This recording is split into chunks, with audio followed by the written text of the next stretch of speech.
예년에 비해서 상당히 빠른 편이죠. 빠른 편입니다. 부활절은 우리가 이제 충분히 지나고 그 다음에 보름이 지나면 거기서 오는 첫 주일을 이제 저희가 부활절로 지내는데요. 그러니까 충분과 보름이 기준이 되는 거죠. 모두 빛과 관련이 있습니다. 충분은 이제 낮과 밤이 같아지는 때죠. 충분히 지나면 낮이 밤보다 길어지고 빛이 어둠보다 많아집니다. 보름은 달이 가장 밝은 때입니다. 그러니까 빛이 바로 부활의 상징이라는 겁니다. 그러니까 요즘은 특히 오늘 같으면 겉으로만 보면 부활절이 참 잘 어울리는 그런 때입니다. 어느새 봄이 왔고 해가 길어졌고 빛이 많아졌습니다. 그러나 우리가 현실에 눈을 돌리면 여기도 이렇게 잠깐만 여기를 쳐다보면 우리 현실은 아직 칠흑 같은 어둠 한밤중입니다. 그만큼 사람들의 절망의 골도 깊고 또 넓습니다. 우리가 직접 경험하는 겁니다. 주민생활공간 한복판에 들어선 이 18층짜리 경마 도박장, 이걸 문화공간이라고 우기면서 산업이라고 우기면서 국민을 상대로 태연히 도박 장사를 하는 마사회라고 하는 공기업이 있고 또 그 뒤에는 이를 비호하는 정부가 있습니다. 입만 열면 국민만 바라보겠다 하면서 실제로는 돈만 바라보는 권력이고 돈만 바라보는 정치입니다.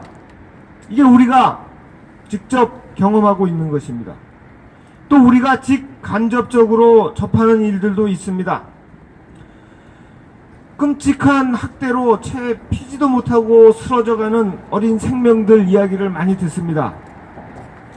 부모로부터 학대를 받고 죽어가는 아기들, 또 생계형 알바가 70%에 이른다고 하는 찌들 대로 찌든 우리 젊은이들의 삶이 있습니다. 여전히 길거리를 헤매는 노동자들이 있습니다. 억울해서 죽어도 그 영정마저 찾아와서 짓밟아 버리는 그런 권력입니다. 쌀마저 버린 나라의 농민들이 있습니다. 또 우울한, 수명은 길어졌는데 할 거는 없고 돈이 없는 우울한 노년의 사람들이 늘어가고 있습니다. 2년 전 바닷물 속에 304명이 죽어나가도 작년 가을 70세 농민이 물대포로 사경에 빠져도 아무렇지도 않은 듯 모르쇠로 일관하는 정부 권력이 있습니다.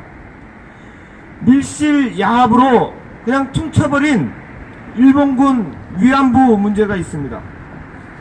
국내용 테러 방지법이 통과됐습니다. 혹시나 했지만 역시 거듭되는 안보 장사가 시작되고 있습니다. 총선이 다가왔지만 선택할 사람이 없는, 선택지 없는 선거가 또 시작됩니다. 얘기하면 끝이 없고 젊은이들 말대로 요약하면 글자 그대로 헬 조선입니다. 봄은 왔지만 봄이 없습니다. 생기는커녕 무기력만 가득합니다. 바로 이런 때 우리가 부활절을 지내고 부활 축하 인사를 주고받습니다.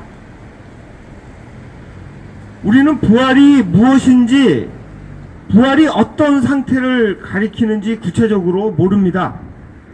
안다고 말하는 순간 그것은 이미 부활과 관계가 없는 겁니다. 부활은 그런 사건입니다. 그런 우리가 부활을 믿는다고 하는 것은 아마도 희망을 뜻할 겁니다. 사랑이신 창조주 하느님, 그 하느님에 대한 믿음으로 우리가 모르는 그 끝이 죽음이 아니라 생명이라고, 우리가 모르는 그 세상의 끝이 어둠이 아니라 빛이라고 희망하는 것, 그게 아마 우리가 할 수 있는 최대한의 부활에 대한 말일 것입니다. 하지만 아까 말씀드렸듯이 이렇게 죽음과 절망의 기운이 이토록 짙게 드리운 현실에서 그런 희망이 가능할까? 도대체 어떤 의미가 있을까? 우리가 어떻게 하면 이 부활을 값싸게 소비하지 않을까? 현실과 동떨어진 환상, 현실 도피용 마약에 불과한 건 아닐까? 예년에도 그랬지만 올해 특히 이렇게 부활을 말하기가, 부활 인사를 주고받기가 이렇게 몹시도 곤혹스럽습니다. 2000년 전 예수의 죽음을 옆에서 겪은 사람들은 어땠을까? 오늘 마리아 막달레나 이야기를 들었습니다. 예수와 만난 후 마리아의 삶은 완전히 변했다고 합니다. 마리아는 아마도 예수가 보여주는 그 새로운 삶에 매료되었고 새로운 삶에 대한 기대로 벅찼을 겁니다. 하지만 그 모든 것이 예수의 죽음으로 물거품이 되어버렸습니다. 예수에 이끌려 찾아왔던 많은 군중들, 예수의 죽음 후에 모두 흩어져 버렸습니다. 예수를 따르던 제자들, 겁에 질려 숨어버렸습니다. 마리아도 필시 당혹했고 겁에 질렸을 겁니다. 하지만 마리아는 도망가지 않았습니다. 오히려 사건의 현장, 그 속으로 다시 돌아갑니다. 그녀는 주간 첫날 이른 아침, 아직도 어두울 때 예수가 묻혀있는 무덤으로 갔다고 오늘 복음이 전해집니다. 마리아 막달레는 알고 있었을 겁니다. 무덤을 막고 있는 돌 때문에 자기가 무덤에 간다고 해도 그 무덤 안으로 들어갈 수 없다는 것을 알고 있었을 겁니다. 설사 들어간다 해도 거기엔 예수가 아니라 예수의 시신밖에 없다는 걸 알고 있었을 겁니다. 이미 모든 것이 끝났다는 것을 알고 있었을 겁니다. 그러니 예수가 살아있을지도 모른다는 그런 기대감으로 마리아가 무덤에 간 것은 분명 아니었을 겁니다. 그럼 마리아는 왜 어두운 새벽에 무덤으로 갔을까? 예수의 시신, 그 시신 곁에 있으려고. 사랑입니다.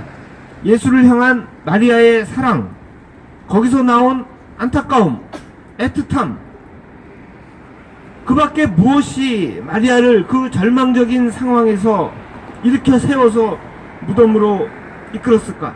바로 사랑이 절망에 빠진 마리아를 일으켜 세웠습니다. 그래서 예수가 묻혀있는 곳으로 마리아를 이끌었습니다. 사랑은 절망을 떨치고 행동하게 합니다.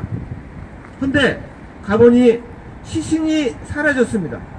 전혀 예상하지 못했던 시신마저 없어져 버린 더욱 절망스러운 상황이 펼쳐졌습니다. 소식을 듣고 무덤에 달려온 제자들은 시신이 없는 걸 확인하고 돌아가 버립니다. 마리아는 아무것도 없는 무덤가에 남습니다. 빈 무덤에 남습니다. 예수가 이미 부활했고 부활한 예수를 곧 만날 것이라 예상해서가 결코 아닙니다. 사랑하는 이의 시신이 없어졌기 때문에 거기 남았습니다. 뭘 해야 알지 알아서 남은 것이 아닙니다. 거기가 예수의 마지막 자리였기 때문에, 사랑하는 예수의 마지막 자리였기 때문에 남았던 겁니다. 절망 속에서도 마리아가 떠나지 않고 버티게 해준 것, 힘, 바로 사랑이었습니다. 그리고 누구도 예상하지 못했던 부활한 예수와의 만남, 마리아가 예수께 쏟았던 그 사랑의 귀결, 사랑의 열매입니다. 그럼 십자가에서 죽어간 예수 본인은 어땠을까? 이미 말씀드렸습니다. 예수의 부활이 어떤 것인지 우리는 구체적으로 모릅니다. 그러나 우리는 예수가 어떤 사람이었는지, 어떤 삶을 살았는지 알고 있습니다. 예수는 가난하니 억눌린 이들에게 깊은 관심과 연민을 보였습니다. 하늘의 참새와 들의 꽃도 지극정성으로 돌보시는 그 하느님, 예수는 그들도, 이 사람들도 이 하느님의 소중한 자녀들임을 확신했습니다. 그래서 예수는 그들과 함께 했고, 예수는 그들을 자신과 동일시했습니다. 그래서 그들을 억압하고 죄인으로 내모는 온갖 제도와 규정, 이를 비호하는 당시의 종교, 정치, 권력을 거침없이 서슴없이 비판했습니다. 그렇기 때문에 예수가 가는 길, 그 길에는 박해의 그늘이 점점 짙게 드리워질 수밖에 없었습니다. 예수는 자신의 길을 끝까지 걸어갔습니다. 결코 승산이 있어서 그 길을 걸어갔던 것은 아닙니다. 죽은 후에 자기가 부활할 것을 알았기 때문에 더더욱 그런 것은 더더욱 아닙니다. 만약 그랬다면 체포되기 전에 예수가 했던 그 깊은 고뇌를 우리가 이해할 길이 없게 됩니다. 그런 예수를 우리가 똑같은 온전한 사람이라고 볼 수도 없습니다. 가난하고 억눌린 이들에 대한 연민으로 예수는 그 길을 끝까지, 죽음에 이르기까지 걸어갔습니다. 상황은 절망으로, 자기 마음은 공포로 가득했지만 사랑이 예수를 자기가 가던 그 길에서 놓아주지 않은 겁니다. 절망 속에서 예수를 일으켜 세웠던 것, 공포 속에서도 예수를 버티게 해주었던 것, 바로 사랑이었습니다. 누구도 예상하지 못했던 예수의 부활, 예수가 사람들에게 쏟아부었던 그 사랑의 규결입니다. 그러니 우리는 부활을 말하기 전에 우리의 사랑부터 확인해야 합니다. 하느님의 소중한 자녀들, 소중한 피조물들에게 우리는 어떤 마음을 가지고 있는지 확인해야 합니다. 그래야만 그 부활의 기쁜 소식이 값싼 소비로 전락하지 않을 수 있습니다. 하느님이 우리 안에 심어주신 타자를 향한 열린 마음, 그 열린 마음이 제대로 있는지 살펴보아야 합니다. 그 마음, 그 사랑이 우리 안에 있다면 어떤 절망 속에서도 우리는 다시 일어날 것입니다. 우리는 예수가 묻혔던 곳, 예수가 걸었던 길, 그리로 돌아가게 될 것입니다. 거기서 아파하고 있는 이들, 울고 있는 사람들과 함께 할 것입니다. 우리가 공경에 처하면 또 다른 우리가 우리와 함께 할 것입니다. 당장 눈에 보이는 승산이 있어서가 아닙니다. 사랑이 우리를 재촉하기 때문에 그렇습니다. 우리는 사랑이 이끄는 곳에서 함께 하는 것입니다. 거기서 하느님이 우리와 함께 하실 것입니다. 하느님은 사랑이시기 때문에 그렇습니다. 거기서 일어나고야 말 누구도 예상하지 못한 일, 그것도 바로 사랑의 규결입니다.